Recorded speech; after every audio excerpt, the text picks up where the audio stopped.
This is a SnapEd New York video presentation.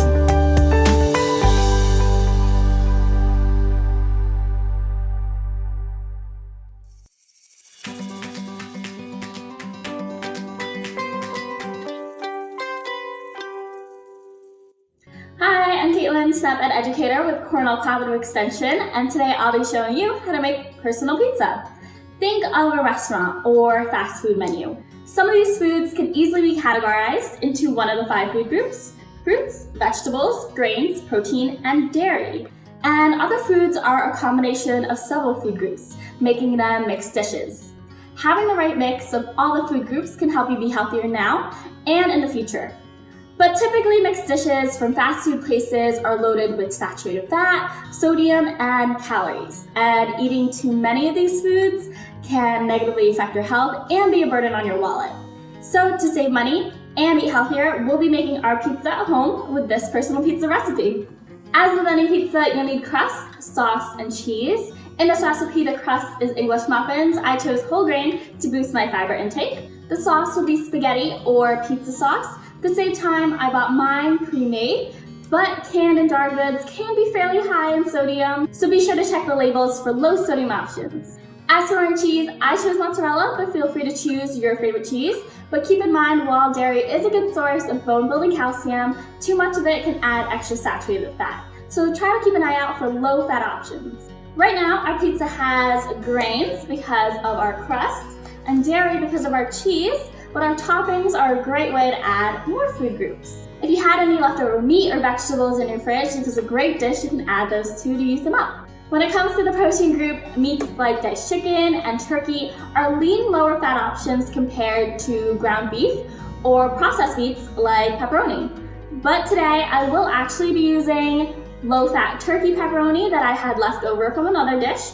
While I am suggesting healthier alternatives, remember that all foods can be healthy in moderation, especially when they're balanced with nutrient-dense foods like vegetables. To really liven up my pizzas with extra color, texture, and flavor, I'll be adding some leftover peppers and red onions.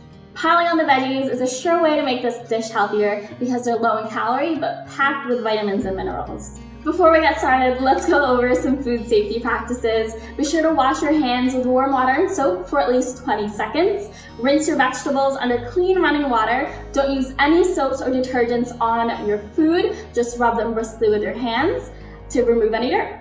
And when you're done, pat them dry with a clean paper towel.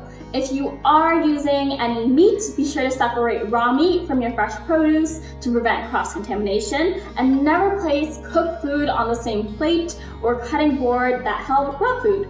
With those tips in mind, let's get started. First, I preheated my oven to 400 degrees, and while that's heating up, I'm going to be prepping our toppings. So if you're using any meat like ground turkey or sausage, cut those into bite-sized pieces and cook them in the pan until they reach the right temperature. Since I'll be using pepperoni, which doesn't require cooking ahead of time, I'll be skipping this step and moving on to my vegetables. Since my pepper and onion are left over from another dish, they've already been cut in two, but I will be slicing them a bit thinner so they can crisp up quickly in the oven. If you like your toppings a bit chunkier, you can cut them bigger than I am today. Leftover produce that you've cut, peeled, or cooked should always be refrigerated. With both peppers and onions, store them in an airtight container or bag. Pre-cut pepper slices should stay crisp and good for 2 to 3 days, while onions should keep for about a week. But always inspect your leftovers before using for any changes in texture or smell. These might be indicators that they've gotten bad, and when in doubt, throw it out. Now, making meals at home lets you have a lot more control over what's on your plate, especially when it comes to portion sizes and the amount of sodium and saturated fat in your food.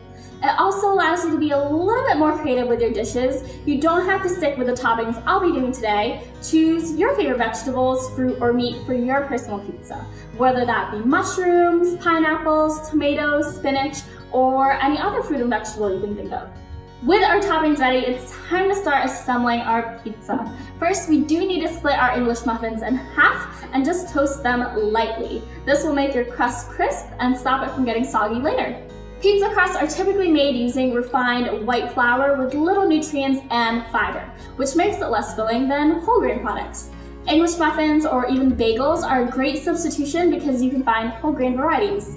Once our English muffins are toasted, we'll be topping each half with 1.5 tablespoons of our sauce, 1 tablespoon of our cheese, and 4 tablespoons of our toppings. And that makes 1 serving of personal pizza. Now, selling your pizza is going to be the fun part, especially if you're with your family or a group of people. Lay out your English muffins, your sauce, your cheese, and your toppings in separate plates or bowls so everyone can make their own, and in the end, everyone will be left with a personal pizza with their favorite flavors.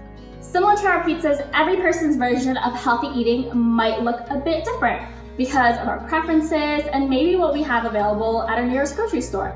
One size definitely does not fit all, but it's always important to remember the small changes MindPlate suggests to help you eat healthier without breaking the bank. That includes making half your plate fruits and vegetables. This can be buying fresh produce that's in season, or buying canned olives or pineapples that are fairly cheap all year round. Or frozen broccoli that's less likely to go to waste since it lasts longer in your freezer. And don't forget about portion sizes. Overeating any food, whether healthy or not, can contribute to excess calories, so try to eat the right amount based on your calorie needs. Depending on the type of crust, the amount of cheese, and the toppings you use, pizza can be a high-calorie dish full of saturated fats and sodium, or it can be a healthy and nutrient-dense dish.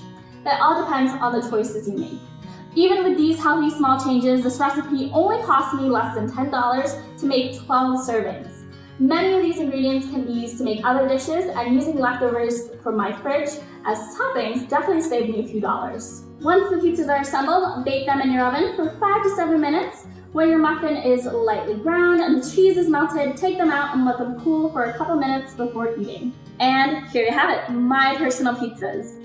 Home cooking can be healthier, cost less, and even create family time. This dish in particular is great for a fast dinner, lunch, or healthy snack. And if you decided to not put any vegetables on your pizza at all, maybe round out this dish with a side salad or fruit salad to get in those food groups. But whenever and however you decide to enjoy your personal pizza, I hope you enjoy it, and thank you for joining me today. And remember, small changes can make a big difference, so what other meals can you make at home?